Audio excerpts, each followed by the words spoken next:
कितने केस हम आपको बता सकते हैं। एक करीबन 50 साल की महिला, उसको उसके बेटा बहू ने मारा है। उसके बच्चेदानी में लात मार दी तो ब्लीडिंग खूब ज़्यादा होने लगी। अब फिर दवा नहीं कराए, एक दिन पूरा दिन ब्लीडिंग हुई, दूसरे दिन वो मर गई। जब पता चला पेपर में आया, हम लोग गए तो देखे कि पंचायत लगी थी। पंचायत में लाख कोशिश करने के बाद, लाख बातचीत करने के बाद कुछ नहीं, समझौता हो गया और लड़के को बचा लिया गया। इस तरह सौदे हो रहे हैं माने तुरंत। न जाने कितने केस हम बताएं आपको। 20 से अभी तक कम से कम 50 केसों में समझौता हुए हमारे आँख के सामने, हम कुछ नहीं कर पाए।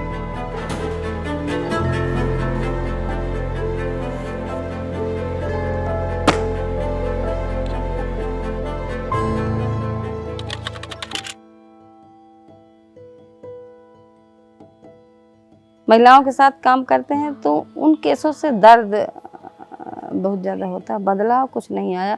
जैसे कभी कभी होता है ना कि हम अब लगातार इस मुद्दे में काम कर रहे हैं तो थोड़ा सा अंदर से थोड़ा कठोर हो जाए, ये हो जाए। यानी तुरंत अगर महिला को देखेंगे तो अपने आप को तो बहुत ज़्यादा ठोकर लगती है, क्योंकि कहीं ना कहीं हम लोग भी इस स्थिति से गुजरे हैं। भले माने हत्या हुई या मार पड़ी, एक ही चीज़ है। समझ नहीं पा रहे क्यों इतनी सारी चीज़ें खासकर महिलाओं के लिए बढ़ रही, हत्या जैसे केस। वो केवल ससुराल वालों के लिए नहीं कि ससुराल वाले मार रहे हैं, मायके वालों से भी काफ़ी माने हमारे नज़र में काफ़ी सवाल रहते हैं कि माने लड़कियों को पैदा किया जाता है, फिर शादी कर देते हैं लोग। तो शादी करते हैं तब तो शायद कम दहेज देते हैं लोग, पर जिस समय महिलाएं मरती हैं उस समय सौदा बहुत माने लंबे लंबे होते हैं। जैसे कि 8 लाख का होगा, 5 लाख का होगा, 6 लाख, जिस तरह की स्थिति होगी, इतने लंबे लंबे सौदे हो रहे हैं।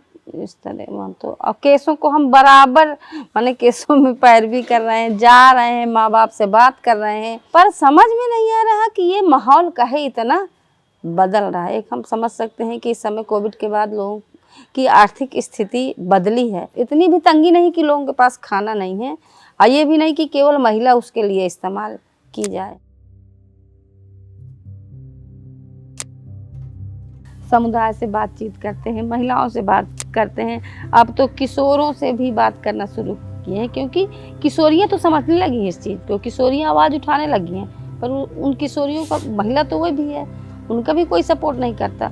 तो अब हम लड़कों के साथ भी बात करना शुरू किए हैं, पुरुषों के साथ भी बात करना शुरू किए हैं कि कहीं माने ये लोग समझे तो कि जैसे कि जानवरों जैसे महिलाएं मारी जा रही हैं और तुरंत समझौता हो रहे हैं। तुरंत पेपर में आया या सर्किल में आया तो माने तुरंत, जबकि हमारे पास इस समय बजट कुछ नहीं है, पर हम लोग दौड़ के उन केसों में जाते हैं कि किसी तरीके से हम उनके माँ बाप को समझा सकें।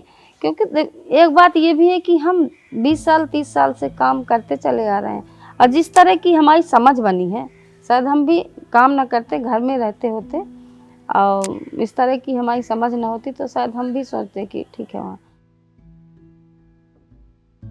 सन 92 से पहले हम बांदा में थे, बांदा में काम कर रहे थे। तो बांदा में टीचर की भूमिका होती थी। वहाँ हम फील्ड नहीं जाते थे, केवल माने लड़कियों महिलाओं के साथ रहते थे, तो हम पढ़ाने का काम करते थे।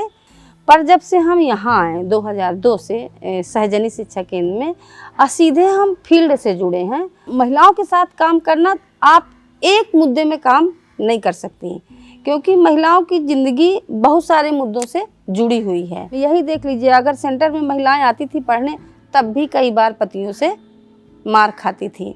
तो उन मुद्दों में बात करना, घर वालों को समझाना और महिला को दिलासा दिलाना, महिला से उसके दुख सुख के बारे में समझना, इस तरीके से शुरुआत हम लोग किए थे। फुटकर केस आते थे हमारे यहाँ, तो उनको राय सलाह देना कि आप इस केस में इस तरह कर सकती हैं, आप इस तरह से कर सकते हैं। इस तरीके से हम काम किए।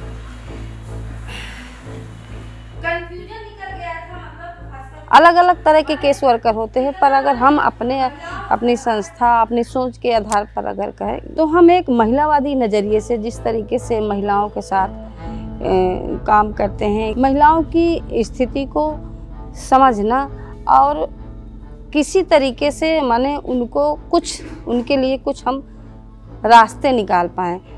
महिला हिंसा के मुद्दों को अगर देखें तो फिर हमें एक मायका पक्ष होता है, एक ससुराल पक्ष, तो उनसे बातचीत करना पड़ता है और साथ साथ भी कानूनी प्रक्रिया को भी हमें जोड़ना पड़ता है। और हम यही सोचते हैं कि किसी तरीके से हम महिला को न्याय दिला सकें। तो ये है एक केस वर्कर की ज़िंदगी, पर न्याय दिलाना इतना आसान नहीं है। रिश्ता शब्द अगर हम देखें तो कितना उस तरह से माने बंधा हुआ शब्द है कि माने उस रिश्ते में बहुत सारे लोग आते हैं, माँ बाप भाई बहन सब कुछ, पर उस रिश्ते के अंदर महिलाओं की क्या स्थिति होती है वो भी माने हमें बार बार मजबूर करती है कि हम रिश्तों को कितना वैल्यू देते हैं। हम बचाने की भी कोशिश करते हैं हमेशा उन रिश्तों को। बहुत कम महिलाएं आपको दिखेंगी कि वो अपना रिश्ता तोड़ना चाहती हैं, ज़्यादातर चाहती दीदी चाहे जो कुछ करो हमारा रिश्ता बचा लो, दीदी आप समझा दो इनको जेल ना होने पाए, दीदी इन्हें समझा दो। तो माने वो रिश्ता भी शब्द हम महिलाओं के लिए कितना माने उस तरह का शब्द है। और जैसे हम अपने को ही कहें, हम बहुत हिंसा सहे हैं पर हम रहे तो उसी पति के साथ रहे हैं, जबकि हम उसको इस समय कमा के भी खिला रहे हैं, है ना। तो मैंने ये है, और रिश्ता के साथ कितनी इज्जत बदनामी सब पूरी परंपराएं, पूरे रीति रिवाज सब महिलाओं के लिए ही ज़्यादा प्रेशर बनाता। थाने में पुलिस वालों से जब बहस होती है उस तरीके से, जब माने महिलाओं के पक्ष में हम उनसे लड़ते हैं उस समय हमें उनसे वाद विवाद करने में काफ़ी मज़ा आता है। पतियों के साथ भी माने अपनी महिलाओं को लेके तर्क वितर्क करते उस समय भी हमें मज़ा आता है। इसलिए मज़ा आता है कि इनकी हम कहीं ना कहीं थोड़ी बहुत तो सोच बना पाएँ। ये भी है। हम अब थोड़ा सा हम रोके हैं अपने आप को, नहीं जब जैसे हम अगर देख लें कि कोई माने हमारे कार्यकर्ता को या माने उसका पति मार रहा है या डांट रहा है, कुछ भी गाली वाली दे रहा है, तो हमें जब तक उसको माने कस के कूट ना तब तक हमारा दिमाग सही नहीं होता था, मजा नहीं आता नहीं है।